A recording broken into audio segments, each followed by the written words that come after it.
The secret of high-value men, living with purpose and self-control.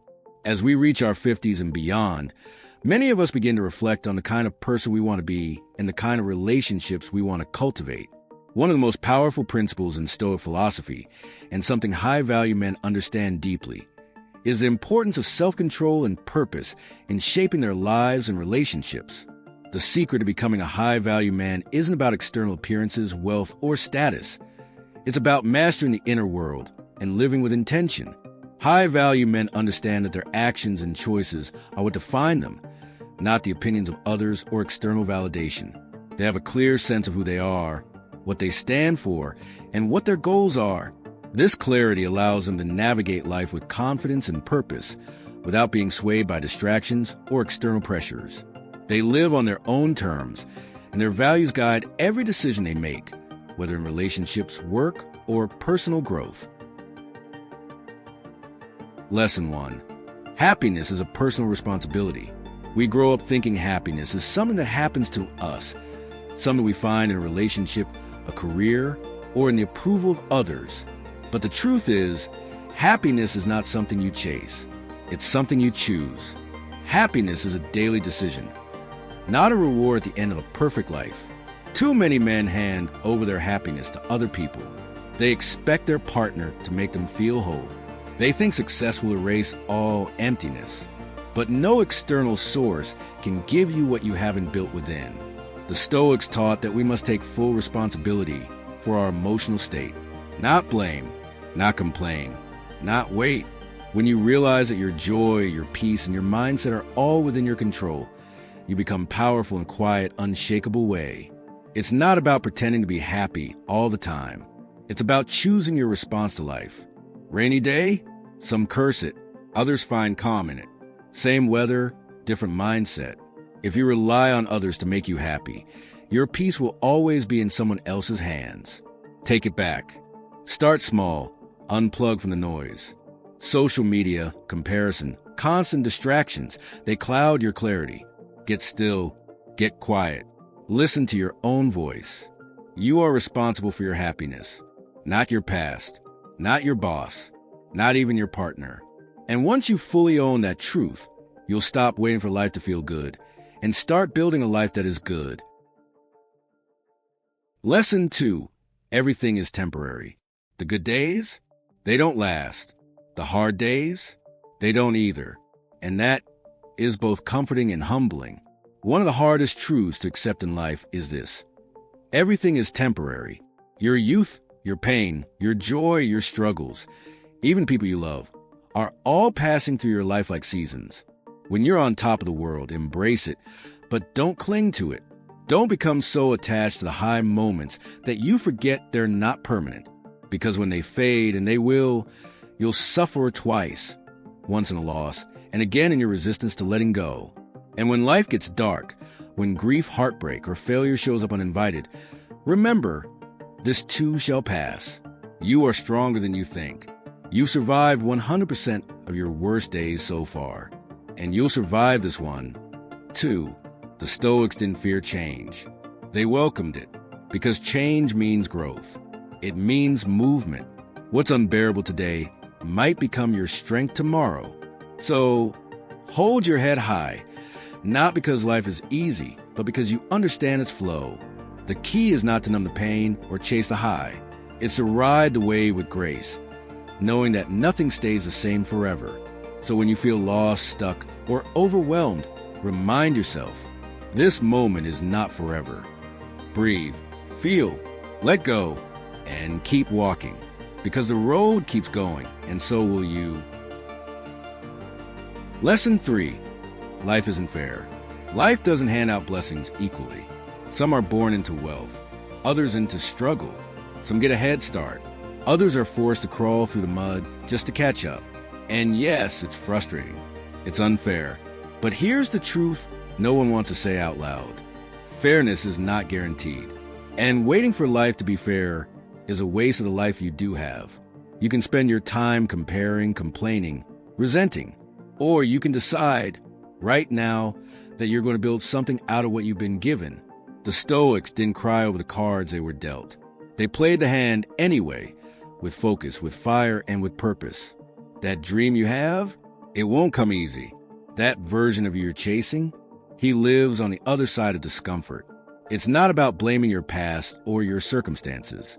It's about owning your response to them. You don't have to like the struggle, but you have to respect what it's shaping inside you. Because every time you choose action over excuse, every time you rise instead of retreat, you're writing a story worth remembering. So, stop waiting for someone to make it easier. Start becoming someone who makes it happen. Life isn't fair, but it's still yours. And what you choose to do with it, that's where the power is.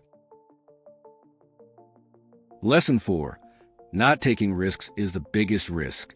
There's one regret you hear more than any other from people at the end of their lives.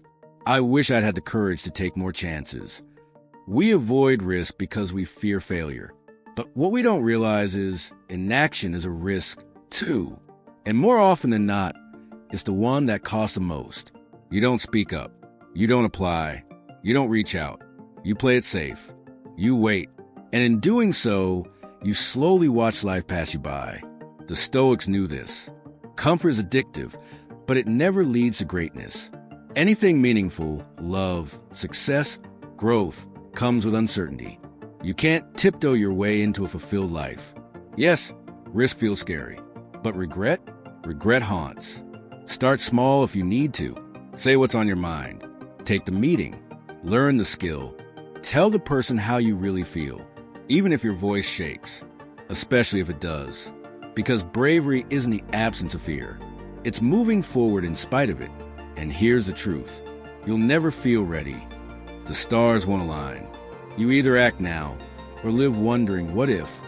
So ask yourself, is staying where you are truly safer than becoming who you're meant to be? You don't need a perfect plan. You just need to take the next step.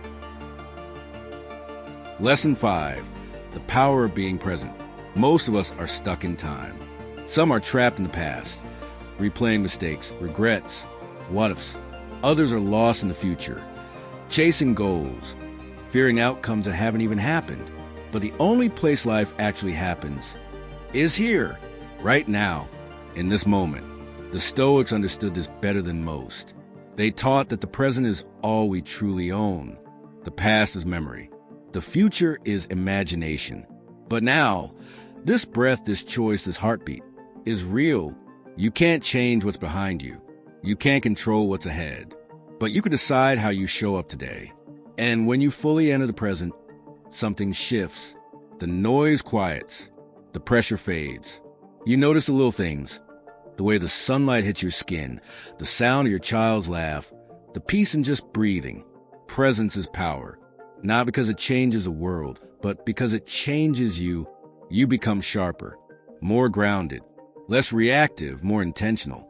Even your biggest goals are only achieved one present moment at a time. So don't just plan the future. Don't just remember the past.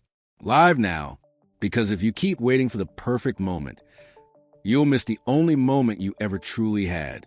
So slow down. Look up. This is your life, and it's happening right now. Lesson 6. The trap of overthinking. Your mind is loud. It replays that conversation from 2 days ago. It imagines what they might be thinking. It creates entire stories out of silence. That's the trap of overthinking. You start with one small doubt, and before you know it, you've built a mountain out of it. Your energy is gone. Your peace is gone. All because of something that probably wasn't even real. Overthinking doesn't solve problems. It creates them. The Stoics taught that we must question our thoughts, not just follow them blindly. Just because your mind says it doesn't make it true. Maybe they weren't ignoring you. Maybe they were just tired. Maybe it wasn't personal. Maybe it never was. Overthinking keeps you stuck in fear. Action sets you free. You don't need to have it all figured out. You just need to take the next small step. Say the thing. Ask the question. Move your body. Breathe. And if your thoughts spiral again, and they will, pause. Ask yourself, is this useful? Is this even true? You are not your thoughts. You are the awareness behind them. The goal isn't to silence your mind completely. The goal is to master it, to know when to listen and when to let go. Because the more time you spend in your head, the less life you live outside of it. So next time your mind spins a story, don't feed it, don't follow it. Just breathe and act. Lesson 7. Follow your passion and choose your career wisely. You spend a third of your life working. That's not just time. It's your energy, your focus, your spirit. So tell me, are you building someone else's dream, or are you honoring your own? Too many people wake up every morning dreading the day ahead, not because they're lazy, but because they're living a life someone else chose for them. Maybe it was your parents. Maybe it was fear. Maybe it was the paycheck. But here's the truth. If you hate what you do, that emptiness doesn't stay at the office. It follows you home. It seeps into your health, your relationships, your self-worth. The Stoics believed in purpose, not in chasing status, but in aligning your actions with your values. When your work reflects who you are, life feels lighter, even when it's hard.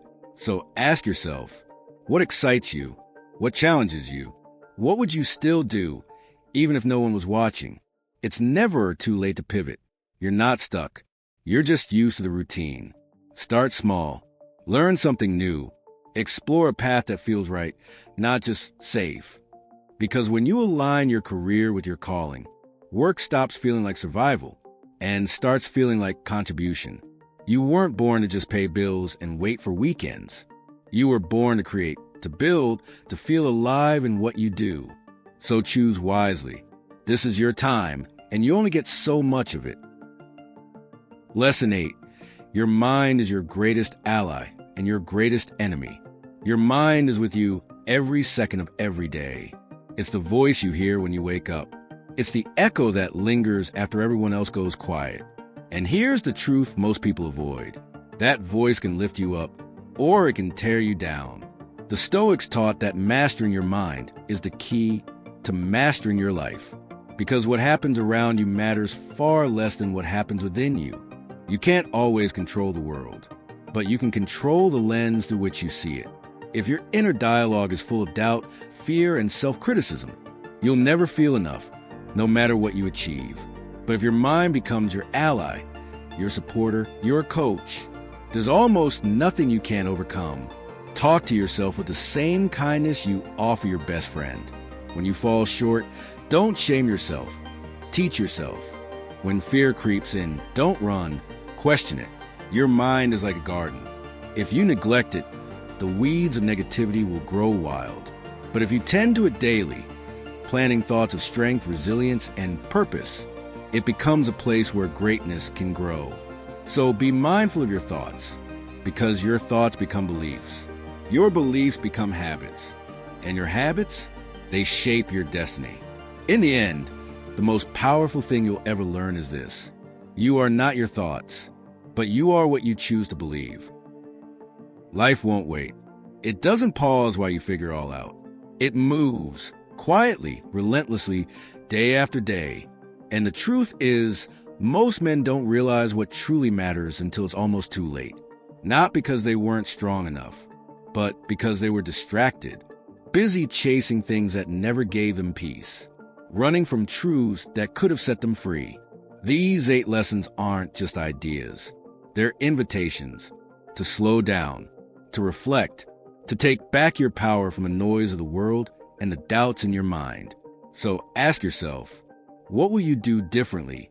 Starting today, will you choose presence over pressure, courage over comfort, purpose over distraction? Because time is passing either way.